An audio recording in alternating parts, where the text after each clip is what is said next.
In your reality, time feels linear. Past, present, future. From where I stand, it is not.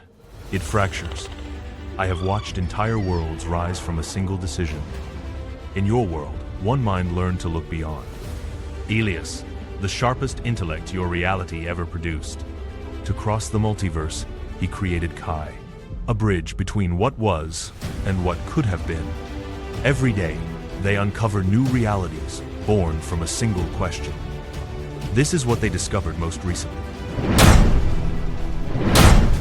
I have a folded map on my desk and I look at it more than I should. Do all maps look like this? In every reality? Is there a world where those borders, flags, and holidays are different? Sophie steps out under wide banners that read past dates as civic slogans. She pauses at a tram stop where the timetable is headed by the words, Civil Code Republic, then pays for her ticket with a gold-edged franc.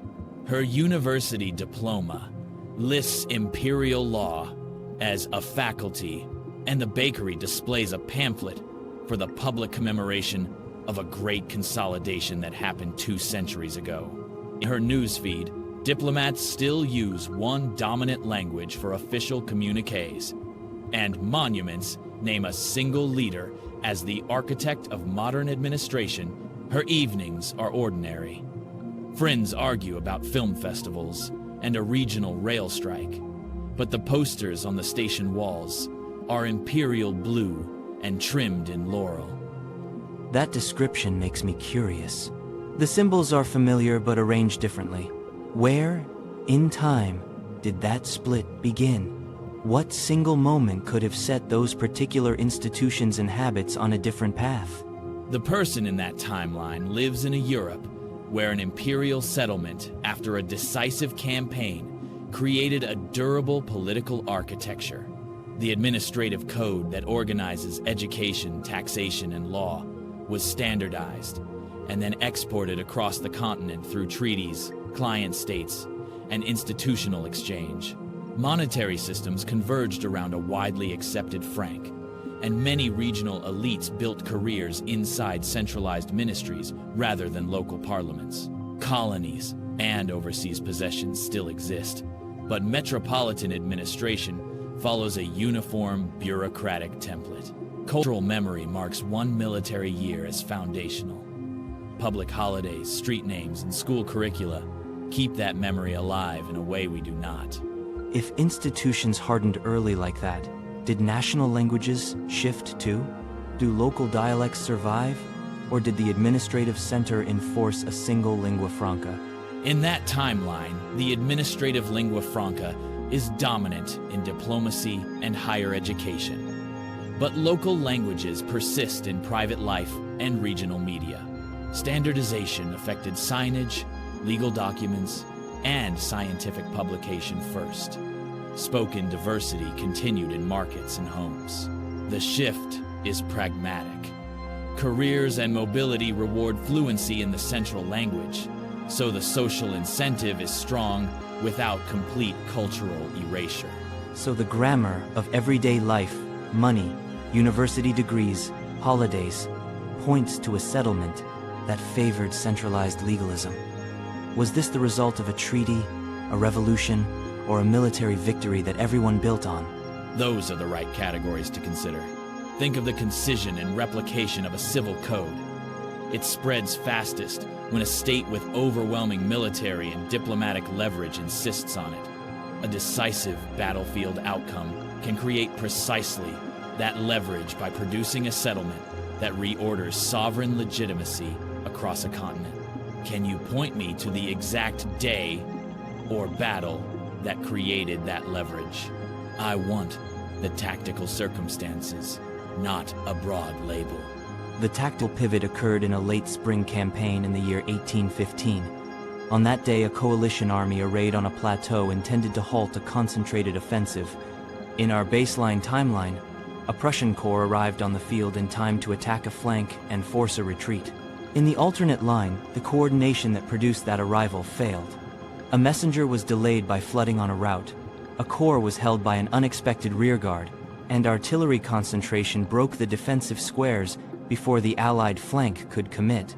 The result was a single, decisive, operational collapse of the coalition army, rather than a narrow, drawn-out victory for the defenders. The victorious commander then used that battlefield leverage to impose a continental settlement at diplomatic conferences. Monarchies were reshuffled, coalition guarantees were rewritten, and an imperial administrative order was consolidated into law. The essential change then is military. The coalition failed to combine their forces on the decisive day, producing a strategic victory that created bargaining power at the negotiating table.